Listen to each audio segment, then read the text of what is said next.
Kita mulai memahami kitab Kejadian sebagai latar belakang kitab Kejadian dulu.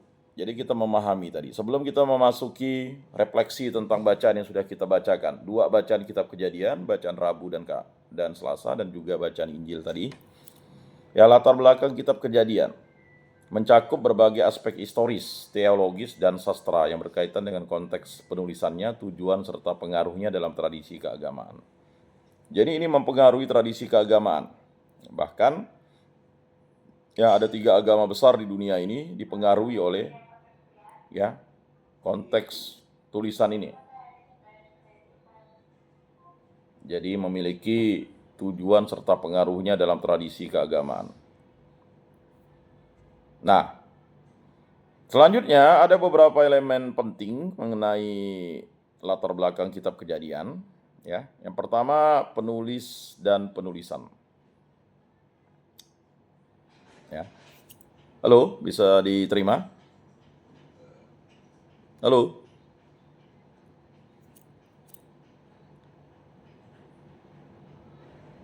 ya, bisa diterima suara saya? Jelas ya? Gangguan sinyal sepertinya. Gimana Pak Andre?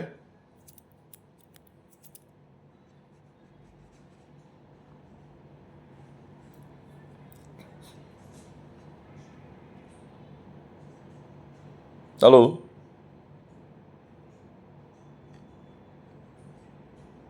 Salam.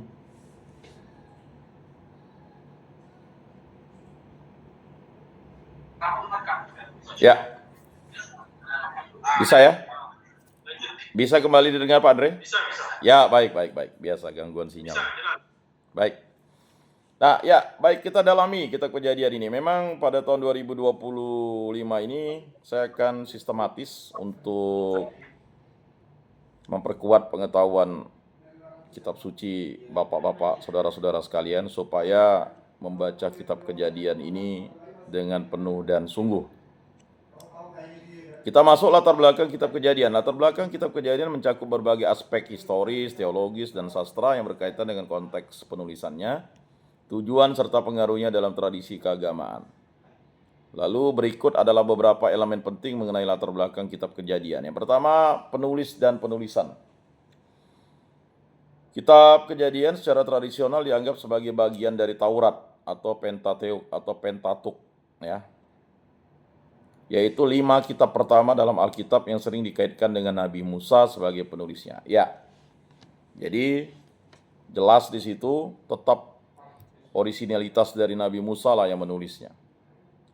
Meskipun Musa secara tradisional diyakini sebagai penulis, ya secara tradisional ya, tapi banyak sarjana modern menyatakan bahwa kitab ini mungkin disusun oleh beberapa penulis atau sumber. Jadi maksudnya, ya, dia ditulis oleh Musa, tetapi kan dalam lembaran-lembaran, bisa jadi dari lembaran kulit atau papirus atau apa, ya, atau dalam bentuk-bentuk cerita, tetapi diyakini sebagai memang yang diceritakan Musa langsung, ya, dari generasi ke generasi. Karena kalau orang Yahudi itu Sabat, ya, pada hari Jumat itu 2:30 mereka sudah berhenti bekerja, nanti dikeluar 2:30 pada hari Minggu. Jadi pernah ditanya apa yang dilakukan oleh orang Yahudi itu, dia cerita, orang Yahudi itu katakan dia membaca kitab Taurat Musa itu dan kitab para nabi dan sebagainya. Dan diceritakan dari generasi ke generasi supaya mereka meyakini ya bahwa Tuhan beserta selalu dalam kisah penyelamatan bangsa Israel ini. Nah, jadi secara tradisional ya Musa diyakini penulisannya. Tetapi banyak sarjana modern menyatakan bahwa kitab ini mungkin disusun oleh beberapa penulis atau sumber ya. Dan kemudian dikompilasi selama periode waktu yang panjang. Jadi cukup panjang nih dikompilasinya. Salah satu teori yang terkenal adalah hipotesis dokumen ya, yang menyatakan bahwa kitab Kejadian disusun dari 4 sumber utama. Jadi kitab Kejadian ini disusun dari 4 sumber utama. Yang pertama adalah Yahwis atau Y, penggunaan nama Yahweh Tuhan untuk Allah. Lalu ada Elohis, penggunaan nama Elohim untuk Allah. Nah, itu. Kemudian ada Deuteronomis atau D, fokus pada hukum-hukum dalam kitab Ulangan. Jadi Deuteronomis, ya. Fokus pada hukum-hukum dalam kitab Ulangan. Kemudian ya, Presley, V, fokus pada ritual, keturunan dan hukum iman. Jadi itu hipotesisnya. Kemudian tujuan teologis. Kitab Kejadian bertujuan untuk memberikan penjelasan teologis tentang asal mula dunia. Itu penting. Tadi disampaikan bahwa secara teologis ya tentang asal mula dunia. Kita sebagai umat Kristiani ya meyakini dengan teguh bahwa apa yang ditulis dalam kitab suci itu adalah kebenaran yang mutlak dan absolut. Nah, itu. Jelas ya? Jelas ya Pak Ngacam? Kebenaran yang mutlak dan absolut. Tidak bisa diganggu gugat kebenaran itu. Jadi kalau ada yang merubah-rubahnya, ya kalau ya melakukan perubahan-perubahan itu, jadi kitab itu tidak pernah berubah. Bahasa aslinya ada, ya bahasa ya Aram, Ibrani, ya dan Yunani. Kemudian disilih bahasakan. Nah, dalam silih bahasa itu ya kan tidak mungkin. Misalnya kalau kita mensilih bahasakan atau mensulih bahasakan automatic teller mesin, disingkat ATM. Indonesia bilang anjungan tunai mandiri. Dari mana? Itu kan pengertian Indonesia. Sebenarnya yang betul automatic teller mesin. Kalau diterjemahkan, ya mesin teller otomatis gitu, atau mesin ya kalau teller ini kan yang memberikan atau melayani ya keluar masuknya uang ya. Kan harusnya mesin teller otomatis kalau misalnya teller sudah diserap di bahasa Indonesia. MTA lah sebenarnya kan. Ya kan?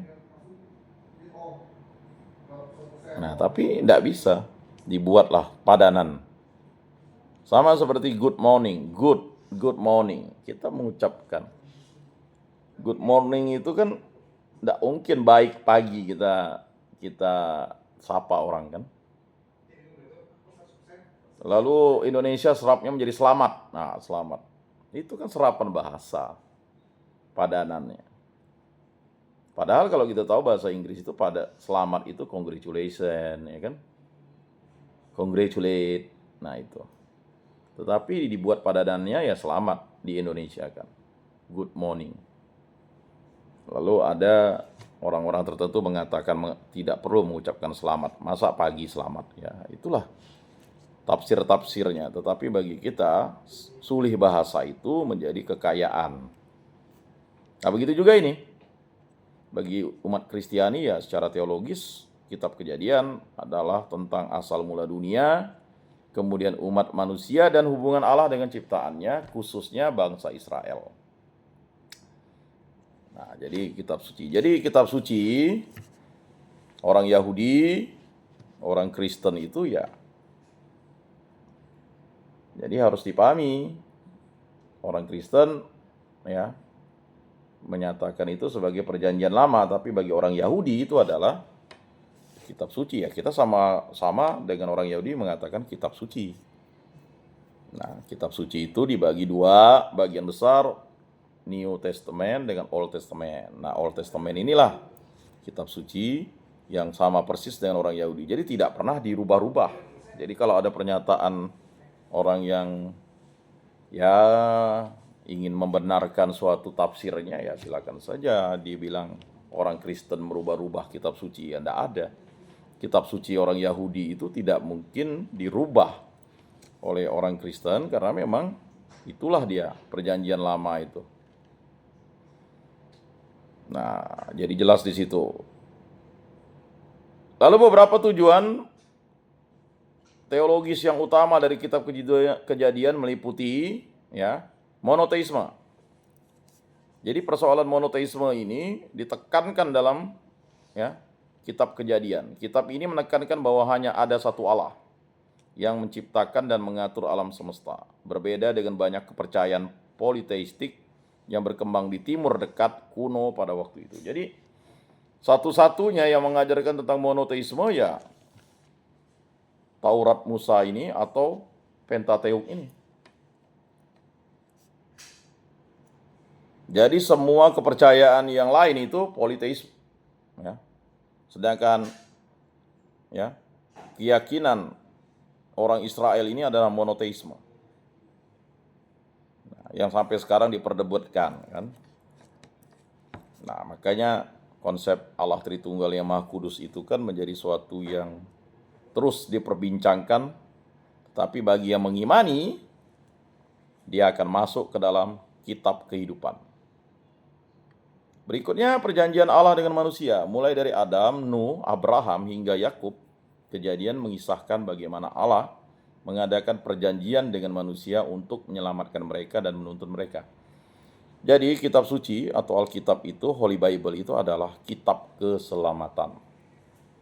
Kalau orang mau selamat, silakan membaca kitab suci, mendalami kitab suci, mencintai kitab suci.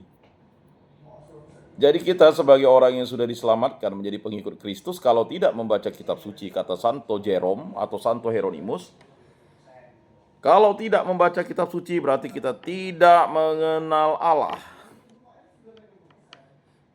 Jadi mengapa pertumbuhan iman kita stagnan? Karena kita tidak mau membaca kitab suci. Ya. Nah, dalam gereja Katolik itu dia mendengarkan kitab suci, tetapi dalam kehidupan nyata sehari-hari semua umat Kristiani, apapun denominasinya, apapun gerejanya, diajak untuk membaca kitab suci setiap waktu, setiap saat. Maka dalam kalender liturgi atau bacaan-bacaan itu, ya dalam gereja Katolik itu 3 tahun orang akan selesai membaca dan mendengarkan kitab suci. Nah, kalau kita seharusnya ya wajib membaca kitab suci setiap hari itu. Sama seperti orang Yahudi itu wajib pada hari Sabat dibacakan kitab Taurat Musa dan kitab para nabi.